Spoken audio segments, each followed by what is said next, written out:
ஆர்னிஸ் பிலிப்பைன்ஸின் தேசிய தற்காப்பு கலை விளையாட்டாகும். இது எஸ்கிரிமா மற்றும் காளி என்றும் அழைக்கப்படுகிறது. இந்த விளையாட்டு உண்மையில் ஆயுத அடிப்படையிலான சண்டையை வலியுறுத்துகிறது. இது கத்திகள், பிளேடட் ஆயுதங்கள், குச்சிகள் மற்றும் பல்வேறு மேம்படுத்தப்பட்ட ஆயுதங்களை பயன்படுத்தி செய்யப்படுகிறது. இது கைக்கு கை சண்டை, கிராப்பிங் மற்றும் ஆயுதங்களை நிராயுதபாணியாக்கும் முறைகளையும் உள்ளடக்கியது. பிலிப்பைன்ஸின் இந்த பாரம்பரிய தற்காப்பு கலை விளையாட்டில் பயன்படுத்தப்படும் முதன்மை ஆயுதம் கரும்பு அல்லது தடியடி என்று அழைக்கப்படுகிறது.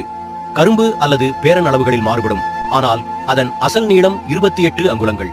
இந்த விளையாட்டில் பயன்படுத்தப்படும் கரும்பு அர்னிசடோர்ஸ் பயிற்சியாளர்களால் புனிதமானதாக கருதப்படுகிறது. அதனால்தான் கரும்பு விளையாட்டின் போது ஸ்பாரிங் பார்ட்னரின் கை அல்லது முன்கையில் அடிக்கப்படுகிறது மற்றும் பிந்தையவரின் கைத்தடியில் அல்ல. இந்த விளையாட்டு கடந்த காலத்தில் பயிற்சியாளர்களால் தற்காப்பு விளையாட்டாக அறியப்பட்டது. இந்த விளையாட்டிலிருந்து உருவான பிளேடு கலாச்சாரத்திற்காக பிலிப்பைன்ஸ் உலகம் முழுவதும் அறியப்படுகிறது. மிக்க நன்றி.